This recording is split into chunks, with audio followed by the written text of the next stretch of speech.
So there are two quotes I want to share. Okay. One has to do with the comparative nature of politics, and the other has to do with the conduct of leaders. Okay. And I want to say that what he says here brilliantly sums up what I think is how we should approach politics. Because very frequently, we talk about things, and we have people saying, well, but there are problems with this solution. There are problems with this constitution. It's imperfect. That's not enough, because at the end of the day, politics is a comparative affair, and political science is a comparative affair. So just by people saying that something is imperfect, that's not impressive. Right. Yeah. What's your solution? Yeah. So that's why I must say that I dislike some people and the propensity in some people to constantly rant and say what is wrong with everything, who do not put forward something positive. So, okay, you're telling me that something is imperfect. Mm. Okay. Yeah, well done. Slow hand clap. Well done. Yeah. Captain Obvious was here. Yeah. You're telling me that, something human was imperfect. Okay, what's your solution? What's your alternative? Yeah, an endless black pill and then just stop there. Yeah. Great, thanks for that. Yeah, so at the end of the day... Real helpful. Exactly. So at the end of the day, we have many people who want to constantly rant about the evils of the world and the evils of a particular system, cultural or political, but who do not put forward something positive. That's because it's hard. That's harder. That's a bigger ask, isn't it? Yes. It's easy. Just say, look at this, how bad it is. Yes. That's easy. Yes. And we frequently hear this from all sorts of people across the political spectrum. But for instance, I'll give the example of some people from the communist wing, let's say. They very frequently say, okay, but, capitalism is doomed to failure, or liberalism, or, English liberalism, or call it what you like. Constitutions are doomed to failure and conflict. Well, that's not saying much. Mm. Also, they say, well, it doesn't say much. No, you're right. Tell me one constitution from history that was everlasting. Mm. It doesn't say much. It's, just prophesying the obvious. Or another thing, they're saying, well, this society is going to generate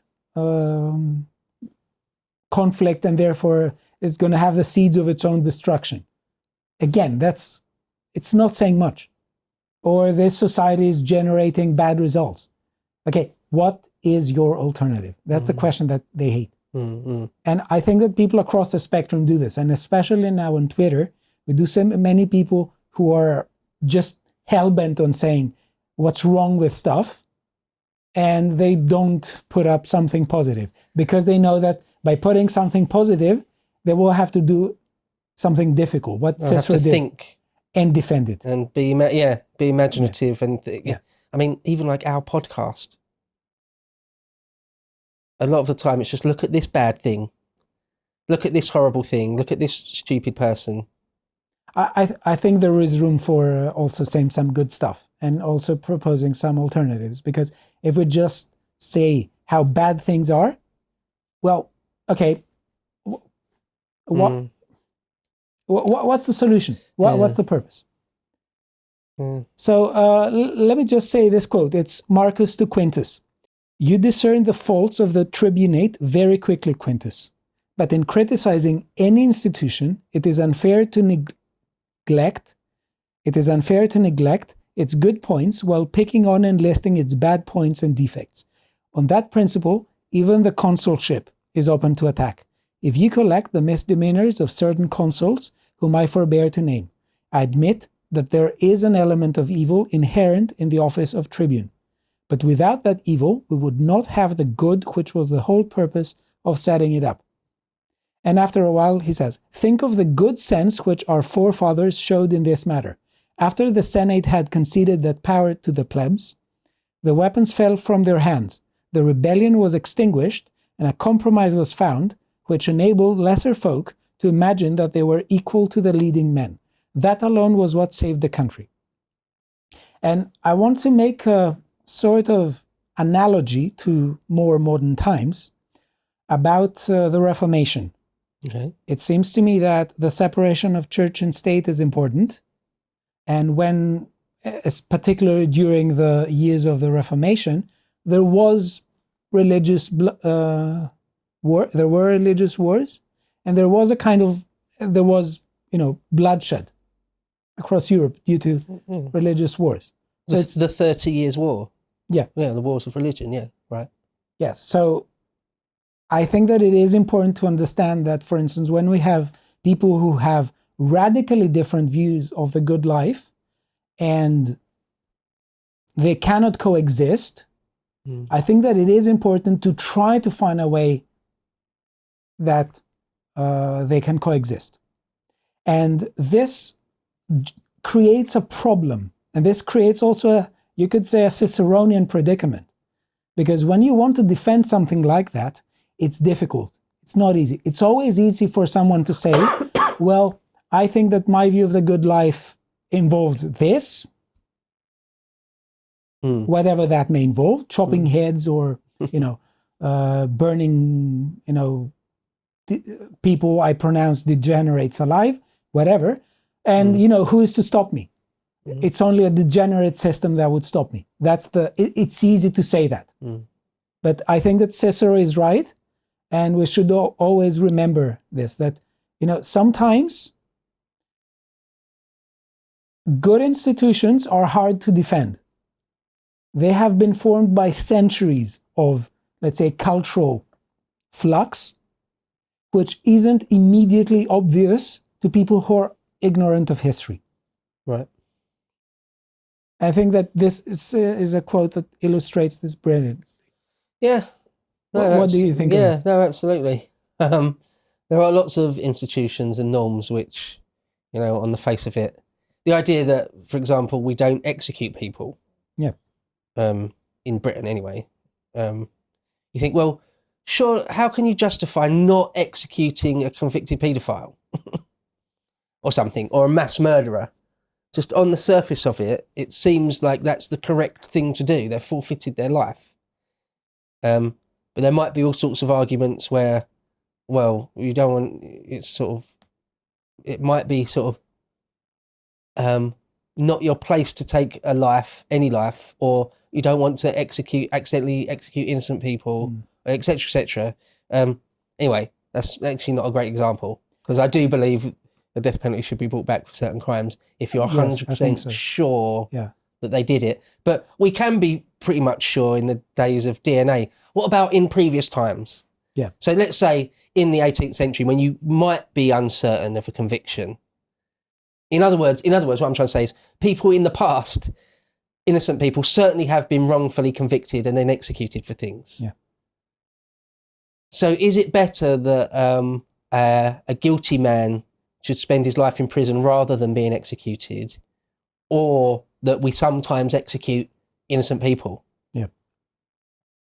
Right. So again, over hundreds of years, again, that particular example isn't great because nowadays we have DNA and things. But anyway, the point you're making there that, probably the death penalty isn't a great example. We can't think of though the principle that Cicero is telling us, that sometimes what our sentiment tells us on the spot is not the right guide.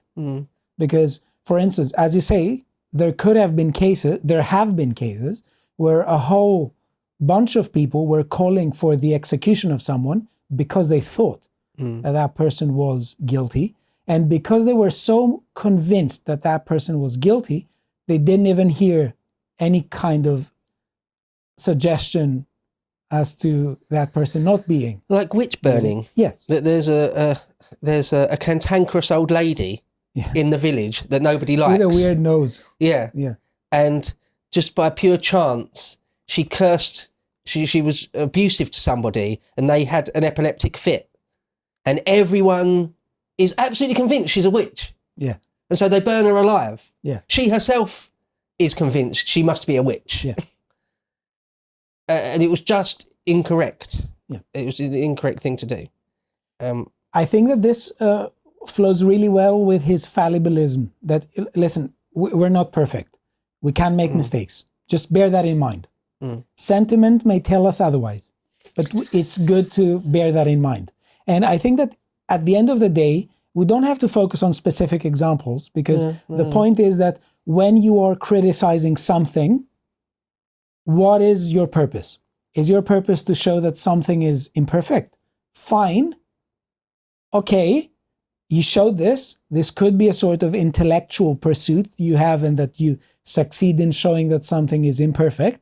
But when we are in the business of politics, where we are in a social context, the question is, how can we make things better? Just by telling us that, this policy is imperfect, it doesn't mean that that there are other policies that are better. And it doesn't mean that a seemingly good policy won't give us bad results, unintentional ones, or seemingly bad policies won't give us good results. This is all something that I think is really, really, really important to bear in mind when we're talking about things, especially in politics that revolves around power. We are using our speech, and we should use it responsibly. Like real life, real time policy decisions. Yes. And how, yeah, you're right. I mean, what is rationally the correct thing to do and what your gut says. There's the old thing, for example, would you shoot someone in the face if it meant you saved the lives of 10 people somewhere else in the world that you're never going to meet? Like, it's going to be really traumatic for you to do that. Or you can just let 10 other people die and you're never going to see it. Okay, but all right, so your gut, like the rational answer is yes, you shoot the person in the face. That's the rational answer. Yeah, you've just saved, it's a net saving of lives. You've saved 10 families the misery of losing a loved one. So the correct rational thing to do is to take the one life, right? Let me ask you. But your gut is like, well, I don't want to do that. It's going to be, yeah, my gut says I sort of can't do it. I really don't want to. I don't think I can. All right. So, but then what if it's 100 people? Yeah. What if it's your parent or your child you've got to shoot in the face? What if it's 1 million people? What if it's your whole family versus 1 million people? Yes. Oh, on and on and on. What's the rational correct thing to do, and what your gut tells you to do can very easily, very often be at odds with each other, can't they? I think this point can be resisted, and it all hangs down on what we count as rational. Because, for instance, when we talk about rationality, and especially in this context, we are talking about a sort of body of moral beliefs, or a sort of code of conduct, adherence to which gives us the honorific term rational. That, a rational person is a practically rational person in this context, and it is practically rational to do this. I don't know, though, whether we should accept this, or it's not so much that we shouldn't accept this. I think that we should. It is a valid sense of rationality. But the question is, where is morality into it? To watch the full video, please become a premium member at lotuseaters.com.